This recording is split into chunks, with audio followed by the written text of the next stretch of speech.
Hi, it's Heather, and I'm so glad you're here. We've renamed our podcast Health, Harmony, and Heather to reflect my passion for enriching our perspectives on life by exploring social phenomena, the human condition, and our abilities to connect with ourselves, each other, and the planet. We'll talk about all forms of health, from the physical, mental, and spiritual, and we'll hear from experts that take us closer to living harmoniously. We will explore all things that lead us to our innermost truth, happiness, and freedom. Join me and take the ride. My next guest, actress Toks Olagundoye, may be best known for her role as Olivia Finch on the newest iteration of Frasier, or a role on Veep or ABC's The Neighbors. But as a breast cancer survivor and thriver, she spotlights the importance of early detection. She leads a vegan lifestyle and cares deeply for the preservation of our planet, advocating for recycling and repurposing clothes and joining forces with Recycle Across America, using her platform to engage in and promote discussions about environmental action and sustainable living that's in tune with ourselves and the planet. And I'm so thrilled to welcome her. Welcome, Toks. We're so happy you're here. Thank you for having me. I'm excited to be here. Oh my God, more than excited. I'm beyond excited to talk to you about so many things. First of all, your passions and some of your causes, and just giving everybody just tips and tricks to what you've learned, what you've been through. But first, I just want to start from the very beginning. Tell us about you. You grew up in Nigeria. Mm-hmm. Your name Toks stands for something short. I want to talk just a little. You were educated in England. You wound up at Smith. Just tell us about, you knew you wanted to be an actress. You knew you wanted to call, or maybe you didn't. Okay, I didn't know until flip it over to you, my college. Dear. No, I mean, you got everything totally right. I was going to be a doctor, and then I was going to be a lawyer, and then halfway through my first semester at Smith, I was like, ooh, no, I think I'll just do that on TV. No, I never thought I was actually going to end up on TV. I thought I was going to be working in like a non-profit theater company somewhere in administration, but yeah.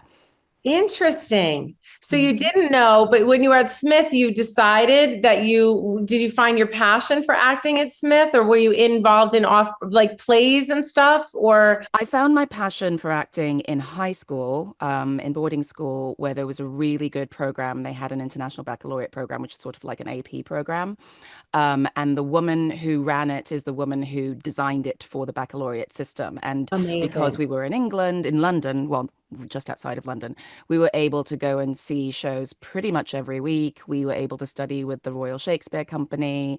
It was a pretty extraordinary education, and I did a lot of theatre. I was in pretty much every show that we had, and I loved it. It really it was the first thing that really helped me feel like myself, if that makes any sense. It does. Well, yeah. You felt your shoe that fit. Exactly. My Cinderella moment. Yeah. So and so when I went to Smith, I was in one acting class, and when I signed up for it, I walked out onto the stage because it was adjacent to the stage. And I remember looking into the auditorium and thinking, oh my God, I've got to do this forever. I can't not do this. And then I ended up, it's a 5-college area. There are 5 different universities / colleges in the area. And I ended up doing theater at all of them. And so at any given moment, I was in a production and rehearsing for a production. And I was just like, this has to be in my life forever. It has to.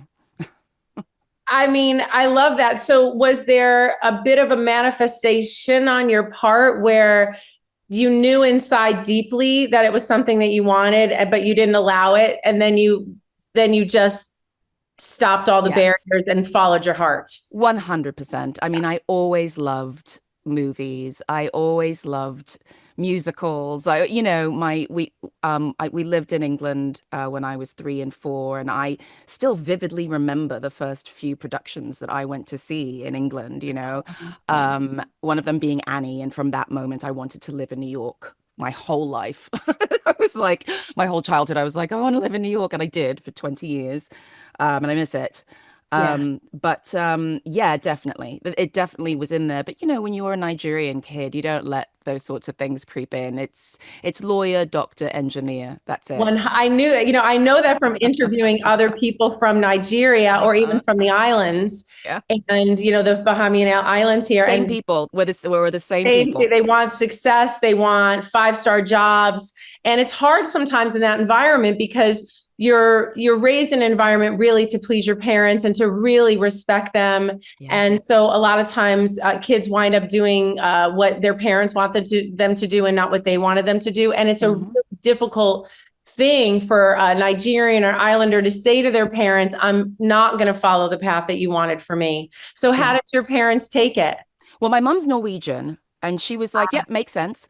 And she's very artistic. She was a fashion designer, and she had her own After boutique my in own heart. Nigeria. Yeah, so she got it, you know. That's and then my dad. It took him a second, but literally a second. He had to like get off the phone, and then he called me back, and he said, "Yeah, okay, you know, I realized that I didn't do what I wanted to do."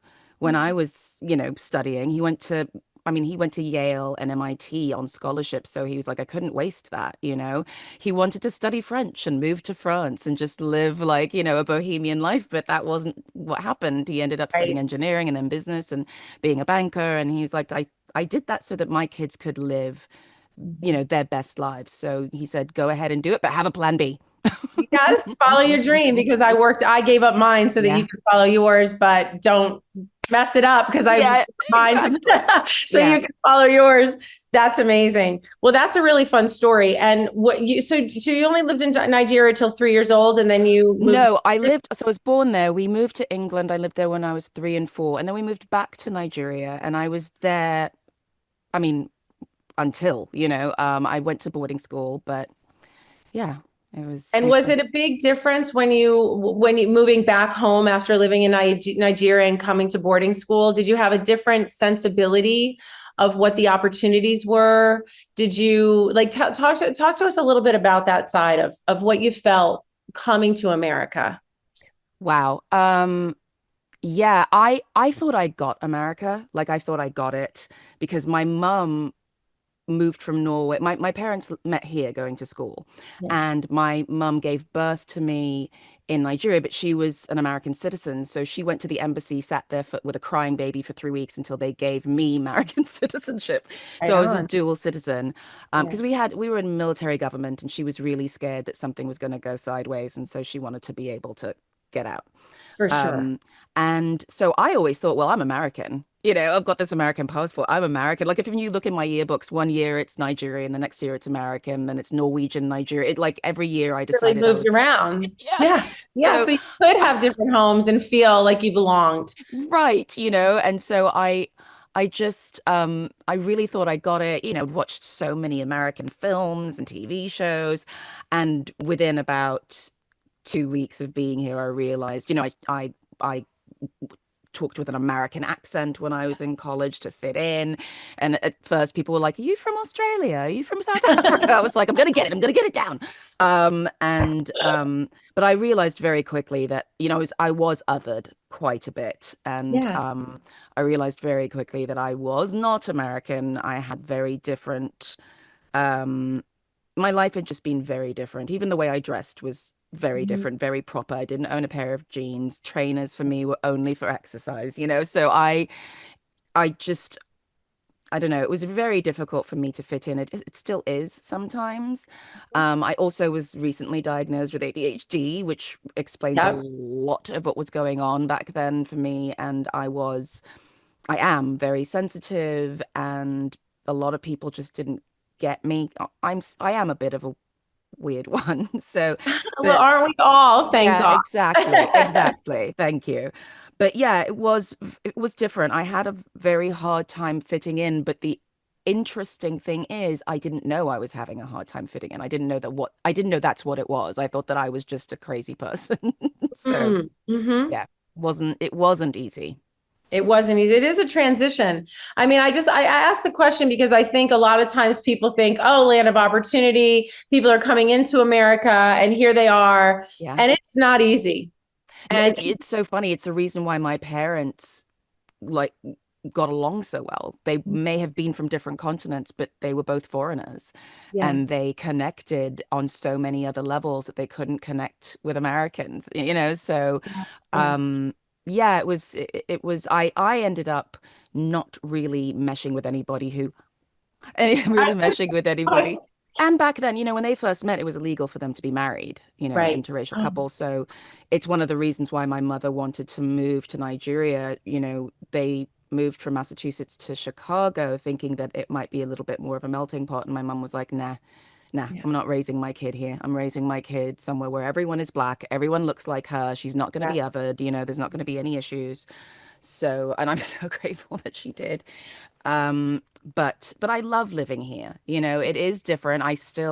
My husband's American. Still, every single day, there's something that I'm like, I still don't get that. I still don't get it. But I Yeah. love being here. Yeah, yeah, that's very cool. I'm glad we had a chance to talk about that. I would say you're most widely known for your role as Olivia Finch on the new version of Frasier, which Yeah. is so fun and I mean, an iconic show. Yes. You had many characters. You played the Kamala Harris character on Veep. You were known as the matriarch of Jackie Joyner-Kersee in the first series of ABC's The Neighbors, right? Yeah. Right, exactly. So, you've played recurring roles on Shameless, on The Rookie, Fatal Attraction. I could keep going. Switch at Birth, CSI, you're on all the time. Ugly Betty, Law and Order. I can go and go and go and go. So we know you're talented at what you do, and you're a talented actor, and we're so thankful for you helping entertain us through the years and the weeks and the months and months of COVID. So thank you for Yeah. our wonderful TV shows. We appreciate about that. I want to jump into something you're very open about, but that was your journey with breast cancer. And Yeah. obviously, I want to have you on the show to talk all about your accolades and moving here and things like that. But I really want to get into two important subjects here. And one of them is breast cancer. Yes. And, you refer to yourself as a cancer thriver, not survivor. And I just love that so much. And I want to talk about the journey, and I want to talk about it openly because there are so many people that are listening to this podcast who have either been through it, are going to go through it, or are in it right now. Yeah. Right. Or know somebody. Like all of us Yes. are touched by breast cancer. Everybody listening to this podcast probably had the scare where they had to go back for the ultrasound or the second mammogram, So this is a big topic. And yes, it's been talked about more. And now people are widely open. Get your breast cancer screening. Like we all know to do it, but let's get into it. Yeah. Let's talk about what it really means to have it, how you got through it, and how you can help other people get through it. That's like that I love about you. And so I'm going to turn it over to you. Let's talk about breast cancer and let's talk about it real. Yeah. So my family has, on my mother's side, quite a history of cancer. So I pretty much my whole life was like, well, I'm getting it one way or another, I'm pretty sure. So when I was diagnosed, I wasn't really surprised. I think I was surprised that it was breast cancer because there isn't much of a history of that in my family. But I started having mammograms and colonoscopies quite early because of my family history. And my best friend had had breast cancer 10 years before me, so I'd been through it peripherally. So I wasn't scared, but Yes. I knew that it was going to be, it was Sure. going to take some time. And I was working. But you knew you could beat it. You felt Yes. confident that you were going to beat it. Yes. That's a big marker of importance because our brain health and what we tell our bodies is super important. So Yeah. step number one, believe you can beat it. Yeah, I mean, these days about 90% of women Yeah. beat breast cancer, and that is not only due to the advances in, screening and in treatment, but also because more people are taking care of their screenings, going to their annuals. That's the most important thing. You want to find it as early as possible. And I know there's this idea of if I don't go and I don't know, it'll disappear. That's not true. I know a couple of women who thought that way and unfortunately are not doing very well right now. The treatments that they're in are simply going to extend their lives by, weeks and months and not decades and decades. Right. Not stop the cancer in its tracks. Exactly. And I work with two organizations, Triple Negative Breast Cancer Foundation, which is where I actually got Thriver from. They call us TNBC Ah, Thrivers. And then the Breast Cancer Research Foundation, we actually just had a gala that I presented at. Elizabeth Hurley hosted, Sting was the musical guest, and we raised over $11 million. And beautiful. it's important because that's if there's a pause in research, then a lot more women will pass away or will have a difficult time with treatment. Every single week, not even year, every single week, the treatments get better, the screenings get better. You think of, oh God, I've got to have chemotherapy. I'm going to lose my hair and vomit all over the place. No, that's the stuff of movies. There is now so much medication that can make sure that it's as pleasant as possible. It's not a pleasant thing. It will make you, I can rally through anything. Nope, not chemo. But, you're not going to vomit all over the place. You can get cold capping. Like there's so many things that you can do now. It's not the old way of doing it. And the earlier you get it, the less likely you are going to need chemotherapy. And it's just really important to be taking care of yourself. Step one for me is make sure that you like your healthcare providers. Mhm. And if you are able to, we're not all fortunate enough to, but if you are able to, even if it's the cheapest health insurance that you can get, have some form of health insurance if you are able to. And if you don't like your healthcare provider, if you have a gynecologist or a general practitioner or even a dentist, whatever, who you do not feel listens to you, a lot of people will just think, okay, I'm not going to go to my physicals anymore. No, you go and you get someone who you feel listens to you. And if you have to do that 4 times in 1 year until you get it right, you do that. And if you're a little timid, or you don't know where to find someone new, everyone's got that friend. I know that you're that friend and I'm that friend. Everyone's got that friend who always knows how to research or has the best this, best that, has someone that you can talk to. And everybody has that bossy friend who can come to an appointment with them and advocate for them. I 100% think that that is something that you need to do. That's step one. You have to know that you trust your doctors and they listen to you. Step two, get those screenings, all of them, not just your mammograms. You get your mammograms. If you need to go and get a 3D mammogram or an ultrasound out after that, you do that. You get your colonoscopies. You get your skin checked every year by a dermatologist. And I mean, all over your body, you do your skin check. Yes. Yes, even Black people, everybody's got to do it. Bob Marley died of melanoma. Not a lot of people know that, Yes, but he you did. did. 100%. Yep. And so, everybody has to do those screenings, make sure that you are taking care of your health, and especially women, and especially women of color. We're, expected to just go, go, go, go, go and take care of everyone else and then take care of ourselves last, which is not sustainable. It's just Right. not, It's a it's that female whole. trait, generally speaking. Exactly. And it's Yeah. that whole thing of putting your oxygen mask on before you help everybody else. It's that whole thing. And then you have to be taking care of yourself. So that means eating well, Mhm. exercising. You got to stop smoking. Everybody's got to stop smoking. And I don't care what you're smoking, you got to stop smoking it. Cigarettes are terrible for you. You're not supposed to be putting any kind of smoke or vapor or anything into your lungs. They don't want it. Vaping is the absolute worst thing that you can do to your body. The whole idea of taking up vaping so that you can quit smoking, it's an absolute fallacy. Even more addictive than cigarettes because you make it odorless in a way. Yeah. See, you can smoke anywhere you want to smoke. You And can, every puff has as much nicotine as a packet, as one cigarette. right. So it's like, One inhale versus yeah, one whole cigarette. It's like sucking down the exactly. entire cigarette Yeah. in one puff of a vape. I Yeah. mean, it should be, and it's so sad to me because the teenagers, I see them. If you have to eat a whole bunch of sugar in order to get rid of the cigarette smoke, do that and then take care of the sugar Take care because, of the like, sugar. Exactly. Hey, listen, it is the hardest thing in the world to quit. yep, Cigarettes are the I've done hardest. it. back to I did it too because I smoked in college. It's like it's almost shameful when I say that I smoked. It's like I want to hang my head down, Hmm.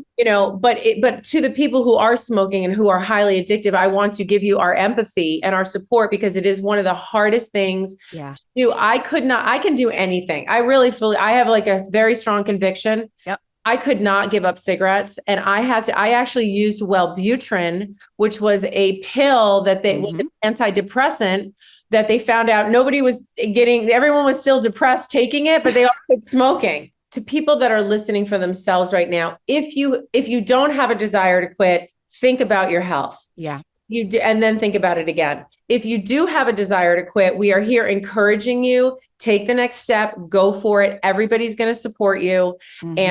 And if you live with somebody who smokes, you guys do it together for each other's Hmm. health. So yeah, it's there's all kinds of things that cause cancer out there. And we know a lot of them are preventable. A lot of the Yeah. cancers we're seeing out there are all about inflammation in the body. Hmm. But then there's certain ways that you're stacking the odds against your own self, Yep. and abuse of alcohol and certainly abuse of cigarettes is two of them. Yes, they are. Research is showing more and more that alcohol plays a very big role in getting cancer. It Yeah. just does. Yeah. Drinking is just really not. It's not that great for you. Like you It said, the lungs don't want the smoke inside, the body doesn't want the alcohol inside. Yeah. I And believe there it. are two things like related to all of that as well that I'd like to mention. The first is sometimes if you're in a living situation, and I don't mean like with someone you know, but in apartment buildings, you could Sure. have a smoker right next door. There's not much you can do about that. But I highly suggest, especially if you live in a city, that you get an air purification system of some Yes. sort. There are small ones that you can Yes. get that are very cost effective. There are bigger ones you can get, like a Rabbit or a Coway, that work really, really well. But that is The something Advocate Air you do. Doctor on my podcast. I have my own air doctor. I love it. Nice. I live in New York Amazing. City. My husband has allergies. Since we put that in our bedroom, he wakes up clear Yep. as a I don't know what, clear as Yeah, a it summer works. day. It works. And another thing that you can do is there are tons and tons of plants that actually purify the air for you. Get a snake plant or get a nice pothos. Those are very difficult to kill. They don't need a lot of light. They don't need a lot of water, Their but they air clean the purification.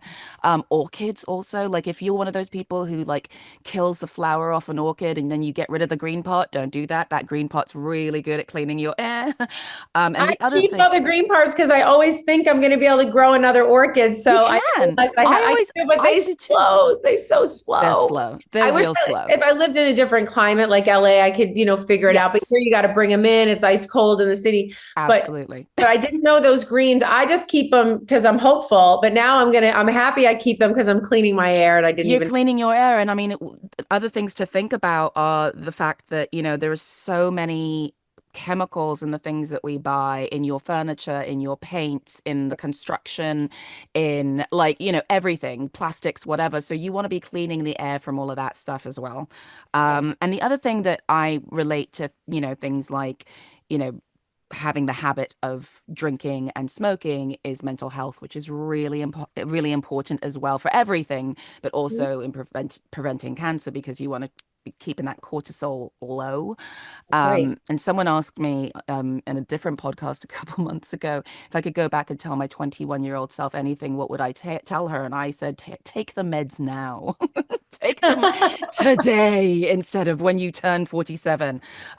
Because being diagnosed with ADHD it's just changed my life, and being on ADHD meds has changed my life. And Yeah.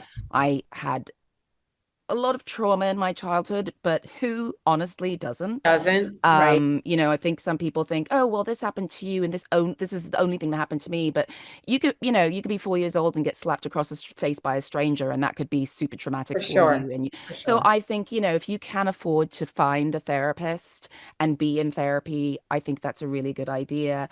And if you need meds, please take them. Yes. But be careful. Don't, if you go and see someone once and they start giving you meds, no, it has to be someone who gets to know you well That's right. before they give you anything. That's right. But I highly, because I think the drinking and the smoking it's a way to soothe your stress, right? So I think it's really And important. it's a learned behavior. I love that you mentioned mental health, because first of all, we talked about your own positive thinking, Mm-hmm. and then you brought about cortisol levels if you're worrying, Yeah. or if you're bringing your stress home. And yes, find a great mental health therapist if you can. And while you're looking for them, because sometimes it takes a while, Yes. don't Yes. take the first one.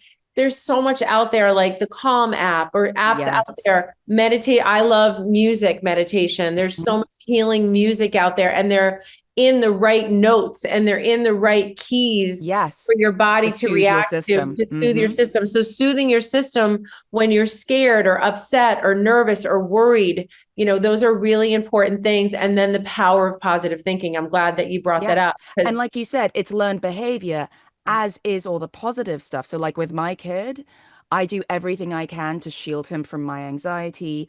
I'm very positive with him. I don't speak negatively in front of him about myself, anything. My husband's still working on it. But, right. like Right. that is something I don't want to pass all that learned behavior down to him either, So that's another thing you can do for your kids.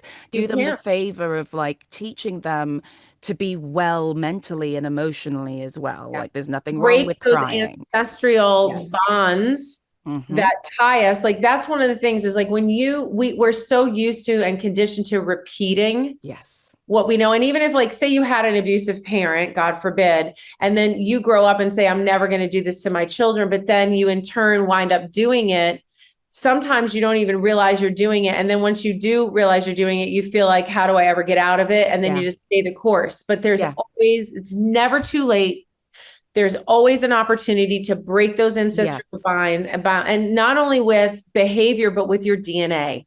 Back to what we were 100%. talking about. Because exactly, because if we keep repeating it, it does end up bonding into your DNA, and then all of a sudden every kid you have has anxiety, even though they don't Yes. really have anything to be anxious And the about. kids have anxiety anyway because of social media. The Yes. screen time, staring at the screens. I love when I see parents out. I feel so much admiration, respect. I just saw this recently. So there was a family at dinner, young children, and there was not a phone at the dinner, and they were all really engaged Mm-hmm. being with each other. And then to the right of me was the same family on phones. And Mm-hmm. the children were on the phones, and the adults were engaging. And hey, with all fairness, maybe those two parents needed a chance to talk, and they needed their kids Sure. to be, no judgment. The only thing I'm judging is using phones as babysitters, using phones to distract children Well, versus using phones at engaging with home them. is the Yeah. thing. Like, listen, if you're in a restaurant or on an airplane or whatever, like I've done it twice in a restaurant, I've done it pretty much every time we've flown on an airplane, fine. Yeah. He is not on any of our stuff when he's at home. That's Right. it. My Yeah. kid loves to play outside. He has a huge imagination. He loves Lego. So I'm happy to see that. Like he'd rather go outside and play with the Yeah. dogs than Yeah. be on a screen. And that, again, it's learned behavior. And it's also learned because you're seeing the other kids are seeing people do, but we as adults are also learning. And now you really know it's not even learned. Now you understand these phones are addictive. When they first came out in 19, geez, it was 2020, 2004 when the iPhone was invented. Hmm. So I was a parent that, like it was a beautiful thing for your children. You could put math games on it. It was this wonderful thing. And then it became this instant babysitter. And then we realized, the kid's scrolling in his sleep. We all have Yeah. seen that Well, image. that's another thing. It depends on what they do. Like when my kid is on, my phone in a restaurant, he's doing Lingo Kids, which is Right. all It's a good it's thing. all Yeah, so learning. don't judge because they might be doing something great. But the idea of we know that the Yeah. phones are addictive. So we know that we have to be smarter than the smartphone. Hmm. Even adults that are sucked into it, check your screen time. You might be surprised. And then Oh, I fell into that hole. me Definitely. too. Yeah. And now I'm on the opposite side where I'm actually trying to avoid it at all costs. And now I'm trying to figure out the balance of engaging. Plus I have a business here on it. I Right. want to promote, but how do I balance it? Because when I pick up the phone to do something, I wind up always doing something else. And I see 100%. myself I doing mean, it. So hi, it's ADHD. yeah. And So, okay, so I wanted to talk about ADHD and the meds again, because yeah.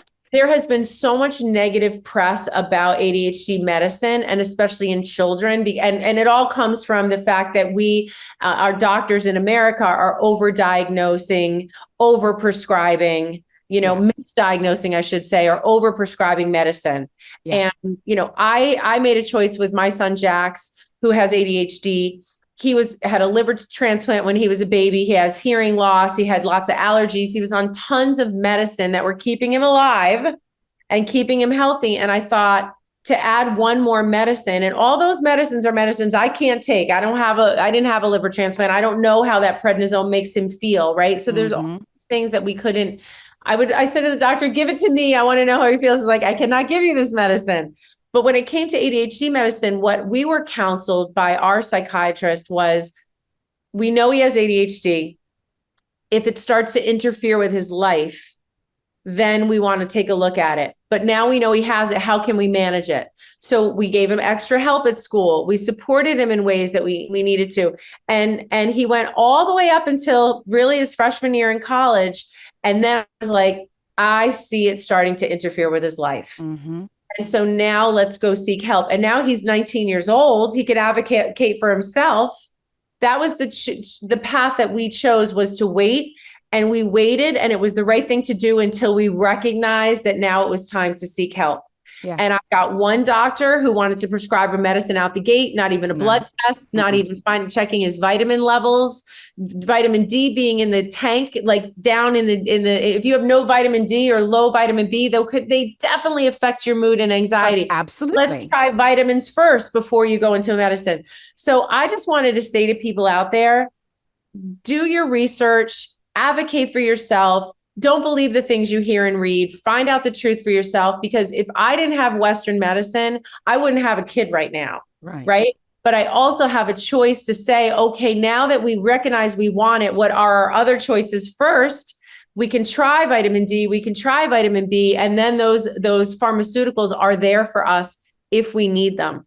So yeah, I mean, I think that first of all, we're all doing our best any given day. Like, you just do your best in whatever situation you can.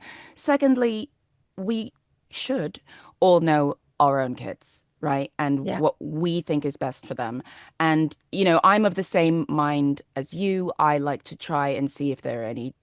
I've been very lucky to have doctors like this. I had a great doctor in New York, Kelly Casano, who would always start with my diet, and then like, let's do a blood test and see if you have any deficiencies. And so I was lucky in that way. The thing is, not everyone is that lucky. And also, I'm already seeing it in my kid. He's 5. He can sit down and do a Lego kit made for a 17-year-old and hyperfixate on it for 5 hours. I'm like, yeah, he has ADHD. But I'm going to try to do what you're doing and, make sure that he has the extra help in school, make sure that he has the extra help at home, and make sure everybody knows that he has it. And so that, and make sure that he knows he has it, so he's not beating himself up about anything. The thing is that you and I have the luxury to do that. Not everybody does, right? Like, maybe you're a single parent, you got 4 kids, and you don't have the time to do that, and your kid is in a public school where they don't have any of that. So we all do the best that we can do in that moment. And it's so funny because every time we mention something else, it all ties in together. It all ties into diet. It all ties into, like, really taking care of your mental health and making sure that you are behaviorally well, so that you're not treating people in a certain way that's going to impact them negatively and then maybe impact you negatively with guilt or stress or whatever. It all ties in. And so it's just, it's take care of your mental health, which also goes over to taking care of your physical health through exercise, because as we know, exercise gives you all those great endorphins, it fixes your serotonin levels, it helps you sleep much better, builds your muscle, burns your fat. Exactly. And I mean, that could be, listen, if for you exercise means that you take a half-hour walk every evening, okay, fine, you do the best that you can, or if it means, like, I knew I wasn't going to have time to exercise when I was in New York, so what I did was I didn't take any transportation. I walked everywhere because that was my exercise while I was there. So do what you can. And then also, the fallacy of, being as thin as you can instead of being as muscular as you can. You want to be strong, so if that means that, for your body, maybe you exercise and you're a size 10 or whatever, great, fine, no problem. Just, make sure that you feel good. Make sure that you have like you're doing your strength exercises. If you, Right. I remember watching when I first would watch Lizzo, and Hmm. she would dance her Yeah. butt off on stage for 2 hours. She's a Mhm. strong woman, Yeah. so it doesn't matter the size, really. I think personally, I'm not a doctor, but just, Mhm. she was vegan as well, like I'm vegan as well. Eat as well as you can. Again, that has a lot to do with what you're able to afford and the time that you have. For some people, McDonald's, it's quick, it's cheap. You've got 5 kids, you don't make a lot of money. You Right. know, you're doing what you can, but try to, even if you do go to McDonald's, try to pick like the healthiest option that they have or For something like that, sure. For sure. Or it's all about the amount that you put in. Yes. You know what I mean? If like going out to eat for your family means a night at McDonald's, so Hmm. be it and enjoy it and let it be. But then what are you cooking at home all those other nights? Yes. And, Yes. it's not about the French fries and the saturated fat and frying food. It's about natural foods and whole foods and shopping the Yes. perimeter of the grocery store and staying away from the processed bags of chips and that sort of thing. So I agree with you. You've got to wear the shoe that fits Hmm. for your lifestyle, but choices is what I always like to have in front of Yeah. people. Yeah. And Have you also choice. like you baby steps too. I Yeah. feel like some people are like, I'm gonna make a life change, and they're like, I'm gonna go to the gym for an hour every single day. No, you can ease into it. Ease Yeah, into it. Be like, lifestyle change, sustainable changes in your life are yeah. lifestyle changes, and they do not happen overnight. And they You don't have to. Take it No, slow. and they shouldn't really, unless it's like I'm quitting smoking today, and you have that constitution that you throw that cigarette pack down and you never Hmm. pick it up again. God bless you. Pass that mojo around. Right? Yeah. But, most people don't function that way. So Right. I would say no matter who you are, if you're the extreme person that can do things in an extreme way, or you're the person that needs a little bit of a slower pace, do you Yeah. and with grace, have grace for yourself and give yourself a chance. And know sometimes like when I made the decision, when I've made decisions to stop doing something, usually it's because I've hit a wall or I recognize something about myself. Like that's enough of this. Like you Yeah. have to be honest with yourself. Yes. And if you really truly listen to your intuition and you really truly listen to the truth in your head, not the noises, but the truth telling intuition of your soul, you already know the answer. It's And you already true. know what you need to cut out or add in or stop 100%. less And if of you or more don't, of. like another thing, like social media can be used in really good ways. Sure. After I was off social media the entire time I was in treatment. I was like, I don't want it. I don't need it. It's too stressful. I'm not posting. I don't care. Yes. And what happened was I was like, okay, when I go back, I'm going to curate my feed. And what I did was I made sure that it was only accounts that I was interested in. So lots of like vegan accounts and cooking accounts and cute animal stuff and cute kid stuff. And there are great parenting accounts. Great. Couple There, accounts too. yes, and there Full are therapy, great all kinds of great stuff. ADHD accounts. There are great mental health accounts. There are a lot of ways that you can actually learn about the things that we're talking about on social media. Program your algorithm to be customized to what you really want to be looking at and not what's drawing your attention away. Exactly. You want And to be. then It's a great idea. to the other things that I really hope that people can do for themselves is, there's no way to get away from chemicals and dirt and filth and preservatives in this life, unless you move to a desolate island somewhere. Right. But just do the best you can, be educated about what you're bringing into your home insofar as things that have chemicals in them, your cleaning products, the Mhm. products that you're putting on your body. Your skin is your largest organ. Melanoma is the number one cause of type of cancer that women get. Breast cancer is number two. And by the way, it's 1 in 8 women that get breast cancer or will be getting breast cancer. So this is why I'm saying get your screenings, make sure that all your screenings, and if there's a man listening to this, men get breast cancer as well, but also A make sure you're hundred. getting your checks for your prostate. Everyone get your colonoscopies, which by the Yes. way, people are scared of colonoscopies. The prep may be terrible, but I got to tell you, when you wake up, best nap you've ever had, and you are super well hydrated. And I'll Um, tell you what else about the prep. It's only bad if you eat bad food. Right. So if you prep for me for a colonoscopy is like a day at the park, like it's no big deal because I eat super clean as it is. Mm-hmm. And then going into the colonoscopy, I'll even maybe intermittent fast a little bit, Mm-hmm. eat fruit. Nice. Mine's so easy. I Yeah. agree. Don't be afraid of it. And if you are having a terrible situation the night before your colonoscopy, hello, warning sign. Your body's Why am I talking to like this? Your you. body is full and clogged with stuff that you need to get out. And, Mm-hmm. my intestines, I'm happy to report, are clean and shiny. Same, So, same. yeah, exactly. So, I don't eliminate once a day. I eliminate plenty times a day, Exactly. Which quantity is times a normal. day. That's what should That's be happening. normal. And listen, we have to listen to our bodies. Like if we're taught to like just like power through no matter what, and we're taught to take like medic over-the-counter medications to like quell symptoms like Silver a bad bullet. stomach or a headache or whatever.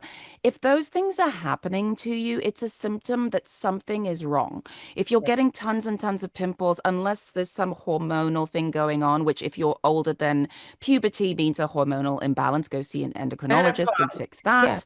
Yeah. But 64% of the world cannot digest dairy, for instance. It's not in our historical background for eating. That Right. might be why you're getting pimples. That might be why you have sinus issues. That might be why you have stomach issues. Yeah, You we're the know, only person that drinks another thing's milk. right? Like we're the only, like a cow Only doesn't thing. drink the milk of a pig. It's Yeah. like we're the only people that drink another thing's milk. I don't Which understand. I think is so funny because if you offer someone your breast milk, they'd be like, ew, but a Ew, just cow's breast milk? Sure, like why are you going to bring it suck on. it? Exactly. And now with all the nut milks out there, and listen, I love dairy farmers and I love farmers and I love all that Sure. stuff, but let's just talk truth. Yeah. The Got Milk campaign was built by the dairy industry. Yep. Breakfast being the first meal that you have to have in the morning was built by the breakfast industry, Hmm. of breakfast foods. So milk, it does the body good. And yeah, for a calf. For For a most calf, of us or humans, for very few people who like historically were dairy farmers or were in their royalty. DNA, exactly. Yes. Yeah. And it's just, listen, I'm vegan. I don't want any living thing to be hurt. However, if we could get farming down to the scale where it's small dairy farms, Yes. okay, Yeah. fine. But people used to eat very small portions of meat, like Right. once a week. People Yes. used to drink very small portions of milk. Large Mhm. quantities of these things are not good for you. It's Right. not good for the planet. There's so much food that we're feeding to these cows that could be used to feed people who cannot eat. We're Right. taking up so much land, which is now affecting the environment. I mean, we all need to scale back on all of these things. 100%. It's just, 100%. it's needed. And What I love about this podcast so much is like, you're not a doctor. I'm not a doctor. We are just people who yeah, have been in this world, work in our spots and our spaces, and learning and taking on information that we now want to share with other people. So, what I love about this is a summary of like 20 different podcasts that I've had. One from a specialist about nutritionist about how dairy is going to hurt us. One for mhm, someone about cancers and making sure you get your screening. One about doctors who are integrative doctors now who are talking about yes, not only what you're feeling, but not just a diagnosis, but actually a root cause. Like hmm, your doctor talks to you, like, let's talk about your diet. So it's an amalgamation of it all. yeah. And I love that because we're just people who have gone through it, experienced it, learned the lesson ourselves, or watched it be learned by someone else. And now we're using our platform to share what we know. Yeah, I mean, also, I mean, I was vegan. I didn't drink. I did all these things way before the cancer, Yes. which just goes to show you as well, like, you know, but I was stressed out. I was really stressed out. The stress is Yeah. not good for you, everybody.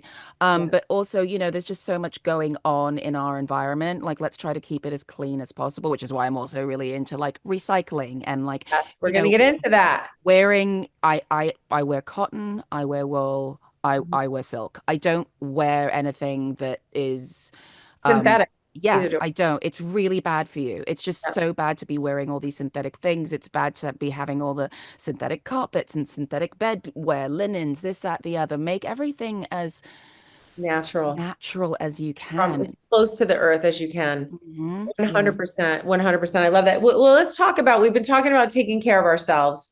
let's talk about taking care of Mother Earth. Let's talk Hmm. about Pachamama. I love Pachamama is the way the Peruvians call Nice. and they're all spirits, they're all alive. The mountains, the Apus are mountain spirits. I just got back from Peru and I was just this Oh, unbelievable lovely. trip. There's no chemicals there. I mean, you should see the produce there. It's I know. unbelievable. It makes you want to move there. Nobody is on a phone walking down the street. Very few people are sitting on park benches conversing with one another. Imagine that. It's just like a drop back in time, and what a beautiful culture. But one of the things that was so poignant about the culture to me is that everything is connected to the cosmos and the planet. Hmm. So even if you're buying a piece of jewelry from a trade, a vendor on the street, they're like, oh, this is Pachamama, very important. Like they're selling you what the truth about that thing, Yeah. that icon is so taking care of Mother Earth. I want to talk about recycling, not only because it's your passion and it's important, but there's so many misnomers and confusion today about recycling, myself included. Hello, I recycle like crazy. I compost, I do all that stuff. But then Nice. I live in New York City and also here in Massachusetts. I'm in the Berkshires right now, your old stopping grounds in Hmm. Massachusetts.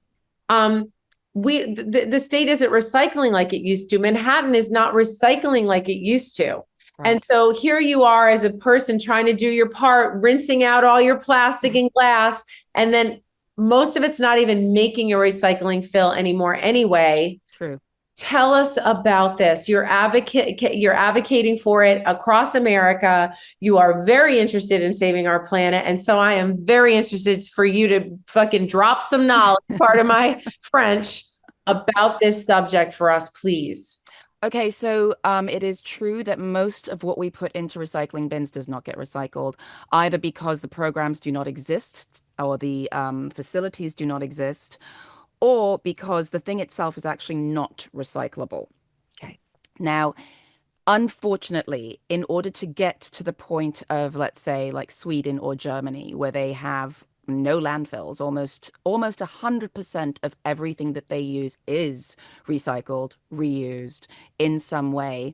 We have to take it upon ourselves to make sure that gets done. And that means so you could do it in a few different ways. The first way that we can do it which is the way that we could do everything, which is, what are you voting for? What do they stand for?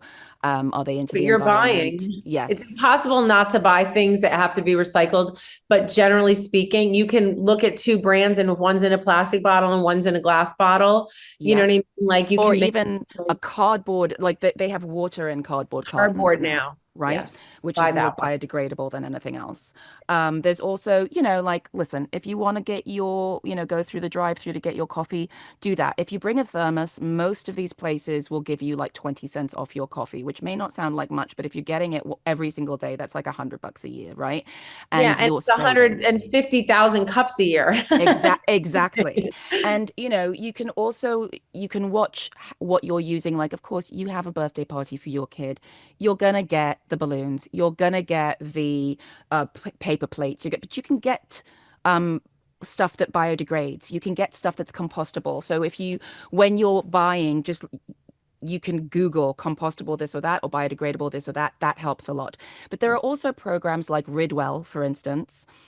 It does cost you money to do this, but the more people who participate in this, so if you can afford to, please do, the less it costs and the Right. more available it is. Right now, it's not available in every town and city, but we can get to the point where it is. Or if there's this Tetracycle and there's Ridwell, you contact them, they give you a box, they'll let you know when they're in your neighborhood, and you can literally give them anything.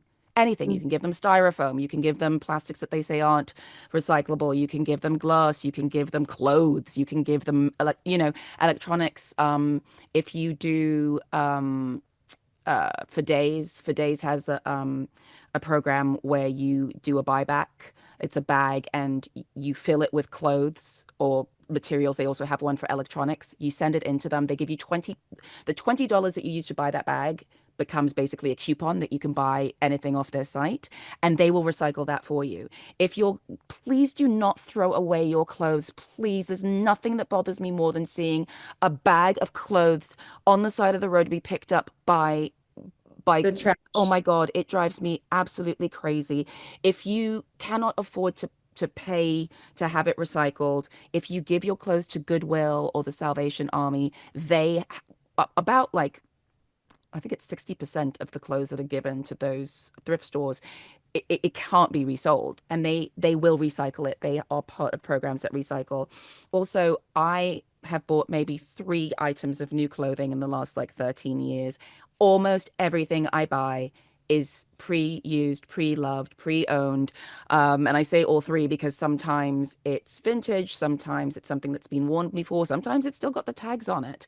If Yes. you are having a baby, when Hmm. I was having my baby, I sent an email out to every single person I knew. I said, "You got kid stuff? Bring it." I got 4 strollers. I got tons and tons of blankets and onesies and burp cloths and this and that and whatever. I said, "I don't care if it's got a stain on it. He's probably going to wear it once or twice. It's fine." And I Right. have clothing swaps every 3 months with the seasons. And it used to only be women's clothing, and it's turned into, you got something in your house you want to get rid of, bring it to me. And you'd be surprised. Someone's like, "Oh, I love that lamp," or whatever. And we do kids' Oh clothing as yeah. One well. person's trash is another person's Yeah. treasure. We A do hundred kids' percent. clothing, and now, we don't buy kids' clothes anymore. And kids' clothes can be so expensive, and you can just like, if you go to, for instance, ThreadUp and you buy kids' clothes, it costs almost nothing. You're getting like a pair of pants for like $1, you Mhm. know? So there's so many ways that you can recycle clothing. There's so many ways you can recycle your glassware. You can make it into, like your water bottle that you're carrying around. You can use it in gardening. That's another thing that drives me absolutely crazy. I garden a lot. The plastic containers that you buy your Oh, plants for in, the plants, they drive me please, nuts too. They're the there will worst. be some sort of um non-for-profit garden somewhere that will take those from you and reuse them. There's Right. almost For almost everything you have, there is a place that will take them. Please do not throw away your light bulbs. Please do not throw away your electronics. Please do not throw away your batteries. Those have to go in a specific place. Otherwise, they end up in the landfill, and it seeps into our Well, ground and then into our food and into our air. So I encourage people to, you can Google your local sanitation organization. They all have tips and tricks. Another thing I mentioned, gardening. The more you garden, the more stuff you have growing in your yard, even if you just have a balcony, mhm. the better it is for the earth, the better it is for the air. I'm seeing a lot of overly landscaped properties where they're using the turf. The turf is, it's poison for you. It's plastic, guys. It's poison for you. It's terrible for the earth. Everybody's wondering in LA, why are we having all these mudslides and landslides? Because you've got turf. You have no plants that are rooting into the ground and keeping the soil together. And it also means that we're ruining the environment for the bees and the butterflies who Yes. keep everything in balance. There's So no ants in the turf. They need a place to dig into, not plastic. exactly. And you don't want your kid to be running around barefoot on that stuff. It's Or your carcinogenic. animals, even No, all of that stuff. exactly. Yeah. Yeah. And so it's like, basically, I mean, the bottom line is, with everything that you do in life, try to make it as natural as possible. Try not to be buying all sorts of stuff just because you want to buy all sorts of stuff. Having Mhm. the most trendy thing, I don't know that that's a thing anymore. Know what you love, know what looks good on you, know what you like to have in your home, and just, get the stuff that you like. Look on your local like message boards. People are constantly giving things away. Yes. And I would say that that's one of the difficult things, I think. Well, first of all, I want to back up on gently used clothing because I Yes. hear all the time, and now on this podcast, I can really hit it home. People get grossed out. They're like, I don't want it, I want new or whatever. Let me just say something about new clothing in a store and all the chemicals that are on it. Hmm. So when you're buying something gently used, it's actually better for your body because the newness has been washed off, meaning all the chemicals they use in finishing new clothes Hmm. when Yeah, they're it's called steaming them. off-gassing. Like, there's a name for it. That's right. It's Yeah. called off gassing. Yeah. Exactly. And So same with your furniture and all that stuff. All of it. So you're actually, don't ever be grossed out by gently used clothes because they've been run through a washing machine, hopefully with, no fragrance detergent, pure, clean detergent that doesn't have any fake dyes or perfumes in it. And you now have, hopefully, pick up the cotton, pick up the wool, pick up, the silk. These are natural fibers that have years and years and wool. I have wool sweaters I've had for 20 years. Mm-hmm. You know Yeah, what I mean? and people say to me, "Oh, you're vegan, but you wear silk and wool." I do, but I don't buy new silk or wool. Right. Exactly. It's always pre-owned, and I don't do fur or leather at all. And quit judging her, people who Don't are judge saying me. I'm that. doing my best. But it's like, Oh, you're vegan, but you have on leather shoes. It's like, okay, I got them at a hand-me-down store, whatever. they're Please be 35 worried years about old. yourself. Yeah, but it's also like people think that they're doing one thing, but they don't look into it. Like, for instance, electric cars. Okay, fine. However, Yes. where are you getting your electricity from? Are you getting your electricity from wind turbines? Great. Are you getting it from solar? Great.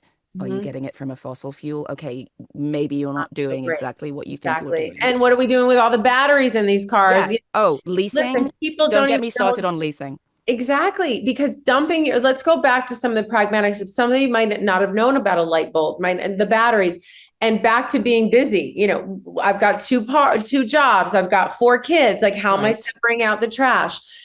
I just bought an inn and a music venue, and there's a lot of furniture in there. It has not been easy for me to donate the furniture. They're like, take a picture of every piece, send it to us. We'll send a truck. It's not easy to do. Yeah. But I will tell you, it is worth it. It For is me, worth it. And also, one place that will take a lot of the stuff that other people won't take? Fire stations. There are some fire stations that will take stuff and they are helping people whose homes have burned down to get new furniture. yes. Go ask. Exactly. So I've got these chairs now. If it's disgusting and it doesn't belong anywhere but in a landfill, there's times that you Sure. have to make the choice. Like, we have them for a reason, but it's just less, it's like more of the good choice and less of the wrong, the choice that's not benefiting you in the end, your family, Hmm. or certainly the earth in the end, because it spits it back out at us. Yeah, and that also goes to like, where are you buying things? Like now again, if you're super busy, having Amazon delivered to you might be the easiest thing. And if you don't have a lot of money, buying off Temu might be the easiest thing. But there might also be a small business somewhere that you can find that. Instead of Googling a product on Amazon, I always say if you can get the shop app and Google the product on the shop app, there are tons of little businesses that'll actually pop up on there, 100%. and you And can, also, if I buy Amazon, I always click the delivery that puts them all together. yes. Get out in front of it, and you can, do the lesser of the evil. You know what I Hmm. mean? And if we all do just a tiny, we don't all have to do this perfectly, and we don't all have to do all of it. Just Right. do a little bit. Even when it comes to like being vegan, would I love the world to be vegan? I would. But like if you just do Monday, let's say, okay, I don't do any meat or dairy on Monday or Yeah, whatever. one day less of meat, because you Mhm. mentioned the reason, the culprit of the meat turning into from small portions to big portions is over 500 million or whatever the number is served. It was fast food. It Fast was food. fast food, and McDonald's also changed the way that we ate meat. they changed the way that we ate meat, but it was also society for a very long time, for hundreds and hundreds, if not thousands and thousands of years, the people who could afford to eat meat were the rich people. So everybody wanted to be rich. And Yes. so in the 50s, that became much more possible, became more possible to get a big slab of steak for everybody who's coming over to your house for dinner. And so it's like, ooh, it looks like I'm rich. So Approachable for everybody. Yeah, it's true. It's true. Well, I would love for you to come back on my podcast, because I just enjoyed, this was like it's such easy flow conversation. Like, I forget we're even recording. yeah, Just really good information between two girls, you know what I yeah. mean? That share a really good mutual friend, which I Yes, love. So yes. thank you so much for coming on. I want to talk just a little bit about some more of your knowledge. Can you just drop some knowledge about where people can go for recycling? You do this clothing swap. you Yeah. do a big clothing swap. I love that And idea. it's an So event. And what fun. I do is I get two babysitters and I invite a bunch of women and I say, bring your kiddos. And they're able to come and the kids all play together and the mums have a little bit of a time. And sometimes I'll do something special. Like one time I got a masseuse and everyone was like disappearing to get like a little 15-minute massage. You make a whole deal out of it. It's fun. And then everything that's left over, I take to a place called Hope the Mission, where they rehome people. I work with a lot of uh, organizations that help the homeless community, which in Los Angeles, as you know, is a very big Very issue. big So there's problem. so much you can do to help, and so much stuff that you're getting rid of that other people can use. But I always say, just do your best. Like if you want to choose one thing to work on and try to do, choose that one thing. But just make sure that you are living your life in a way that is clean and in which you can be happy, which, next time that we talk, we can talk about like the toxic people in your life and how they gotta go. Yes, exactly. Because they're there and they do bring you down and they do add to that fight or flight response in your body, Mhm. which is stress, induced, feelings and that sort of thing. Yeah. So this was just a wonderful plethora of information. So I will be listing on this podcast some information on recycling resources, recycling websites. We know Yes. about the donations. The big ones are Habitat for Humanity, Goodwill. Yep. Utilize them. If you know of any other ones, that are national that we can share, or smaller ones that you can Google. Maybe how do you Google a recycling center that's local? How do you Google like You what should you literally ask Google local recycling local center. recycling? Yeah. Literally. Or you could just Google local sanitation organization and they will have links to all of that stuff. How do I recycle in my area? Put your zip code in, all of those things. And there are always recycling, like LA Sanitation has a sanitation open house. They have them all over the city. You can go, it's free. They teach you how to do all this stuff. They'll give you compost bins. They give you trees for free so that we're making the world See, if you greener. ask, the Yeah. information is there. So, like, I would never have thought before this podcast, and now it's like, duh. Sometimes when you're shown the door, you're like, oh yeah, there's the door. Yeah. Ask your sanitation guy. Yeah. It's And you could go his to Recycle job. America. Exactly.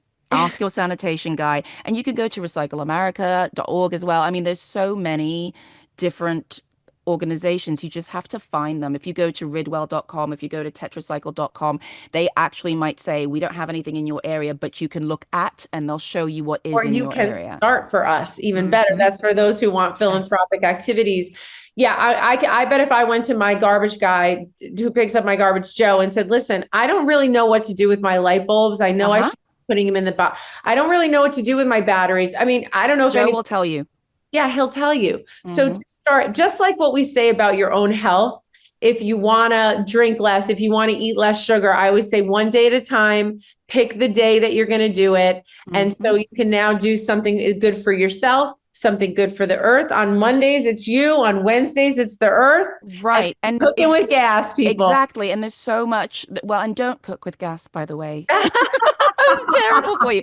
No, but I Well, yeah, that's there's so much changing. stuff All the you can do. propane stoves around America are going to Hmm. be turned off, and everyone's going to have to go to electric cooking, not only environmentally, but safety reasons. I know there's towns and cities that are ahead. The government has put this timeline on people, both Hmm. residentially and commercially. And I know Yeah. that there's actually cities in this country that have already done it.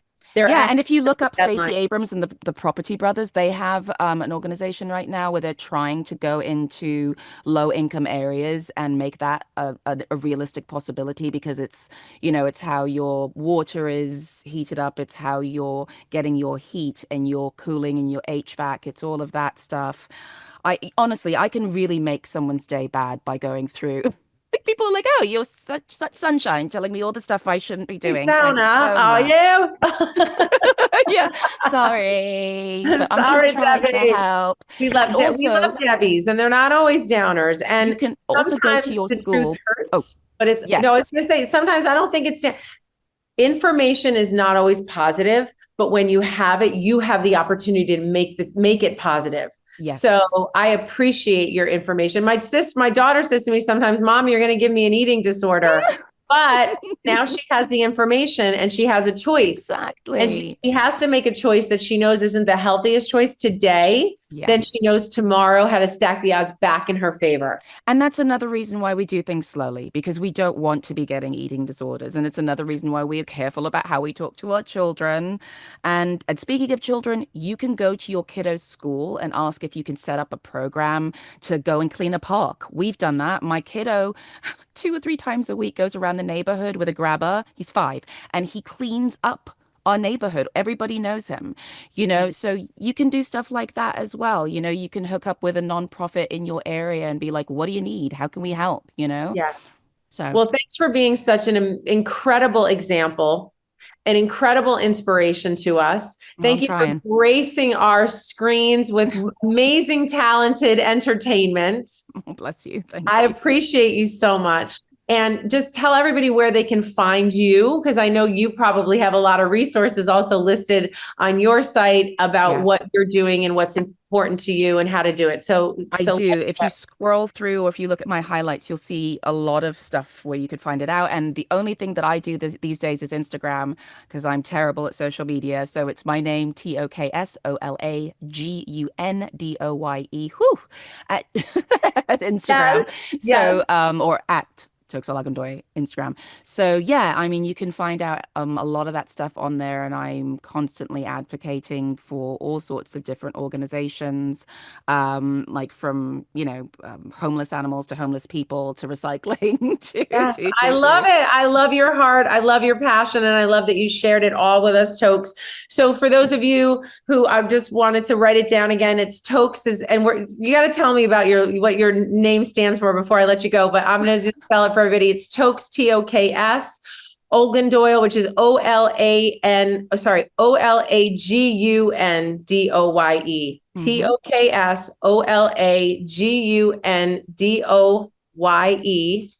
Now tell me why Toks. Tell me what that stands for. So Toks is short for Olachukumbo, which means wealth from across the seas, which is traditionally the name that you give to someone who's not born in Nigeria.